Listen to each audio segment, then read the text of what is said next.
Assalamualaikum warahmatullahi wabarakatuh. Perkenalkan, saya Rima Gunadi Pratama dengan NPM 20315026 dari kelas Teknik Elektro 23A, program studi S1 Teknik Elektro.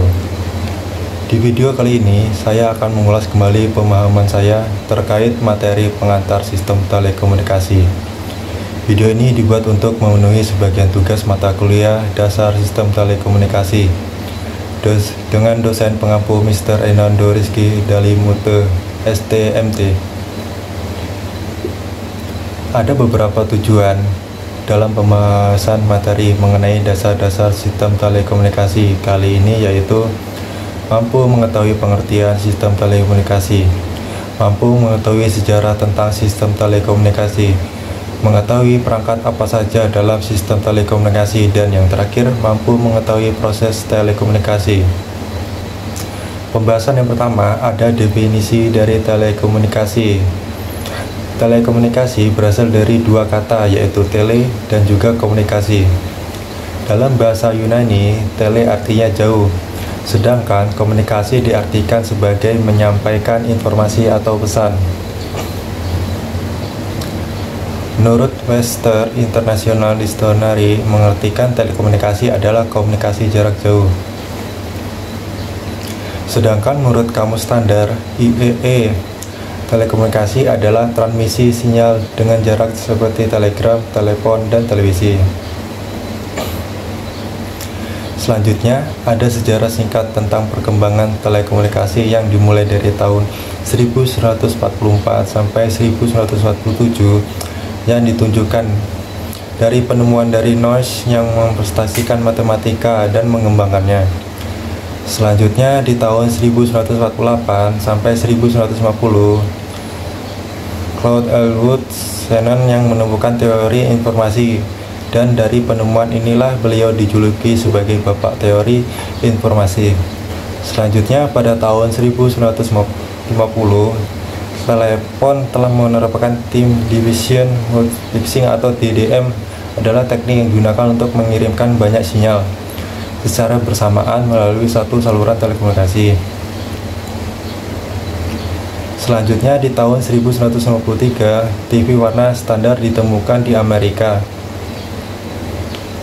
Di tahun 1155, Zerbris mengusulkan sistem komunikasi satelit. Di tahun 1998, sistem data jarak jauh dikembangkan untuk militer, dan di tahun 1962, komunikasi satelit dimulai dengan adanya Telstar. Selanjutnya masih di tahun yang sama, yaitu 1962 sampai 1966, layanan data diberikan secara komersial.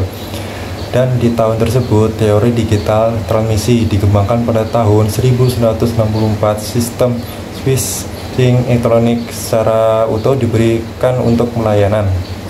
Dan di tahun 1966 sampai 1975, relay satelit dikomersikan dan komunikasi optik diperkenalkan. Dan yang terakhir di tahun 1976, Internet LAN atau Local Area Network ditemukan oleh Metcalfe dan Burks. Selanjutnya, apa saja komponen dalam sistem telekomunikasi itu? Yang pertama ada pengirim atau transmitter yang berperan untuk mengirimkan sinyal informasi melalui media transmisi dalam transmitter atau penguat modulator. Modulator ini berperan untuk mengubah sinyal informasi menjadi bentuk sesuai yang untuk transmisi, seperti sinyal radio frekuensi atau sinyal digital. Selanjutnya ada encoder dan transducer. Pengirim atau transmitter ini disebut proses input atau memasukkan.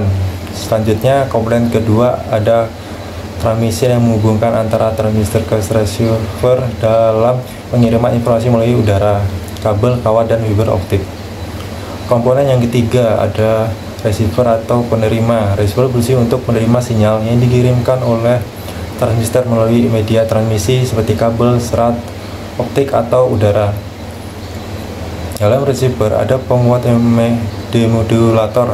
Demodulator bertugas untuk memisahkan sinyal informasi dari pembawa sinyal yang digunakan untuk mentransmisikan informasi tersebut. Selanjutnya, dalam receiver terdapat transducer, dan decoder. Receiver disebut sebagai proses output dan komponen sistem telekomunikasi. Selanjutnya ada model umum dari sistem telekomunikasi dan contoh penerapannya dalam jaringan telepon publik. Pada bagian A dijelaskan blok diagram untuk diagram umum dari sistem telekomunikasi yang terdiri dari source system, sumber informasi yang akan dikirim seperti suara, data, atau video. Transmitter, perangkat yang mengubah informasi menjadi sinyal yang dapat ditransmisikan. Transmission system, media transmisi yang digunakan untuk mengirim sinyal seperti kabel, strat optik, atau gelombang radio. Selanjutnya, sistem receiver, perangkat yang menerima sinyal, transmisikan, dan mengoperasikan kembali menjadi informasi yang dapat dimengerti. Tujuannya akhir di mana informasi diterima seperti speaker, layar, atau perangkat penyimpan data. Pada bagian B diberikan contoh penerapan sistem telekomunikasi dalam jaringan telepon publik. Komponen-komponen yang terlibat adalah workstation, sumber informasi atau device pengguna yang menginisiasi komunikasi. Modem, perangkat yang mengonversi sinyal digital dari workstation menjadi sinyal analog yang dapat dikirimkan melalui jaringan telepon. Public Telephone Network, jaringan transmisi publik yang menggunakan infrastruktur telepon untuk mengirimkan sinyal dari satu lokasi ke lokasi lain. Server, tujuan akhir di mana informasi diterima dan diproses. Model ini memberikan gambaran umum tentang bagaimana sistem telekomunikasi bekerja, mulai dari sumber informasi, proses transmisi, hingga tujuan akhir penerima informasi. Selain itu, contoh jaringan telepon publik menunjukkan implementasi nyata dari model ini dalam koneksi data melalui jaringan telepon. Next, ada skema komunikasi sistematis yang melibatkan beberapa elemen penting, yaitu yang pertama ada transmitter, yaitu pihak yang memulai komunikasi dan menyampaikan informasi. Selanjutnya informasi source, sumber informasi, asal informasi yang disampaikan oleh transmitter. Informasi, isi pesan yang ingin disampaikan. Selanjutnya proses mengubah informasi menjadi sinyal yang dapat dikirimkan melalui media tertentu. Selanjutnya ada saluran, media yang digunakan untuk mentransmisikan sinyal seperti kabel, udara, atau internet. Penguraian kode, proses mengubah sinyal yang diterima menjadi informasi yang dapat dipahami oleh receiver.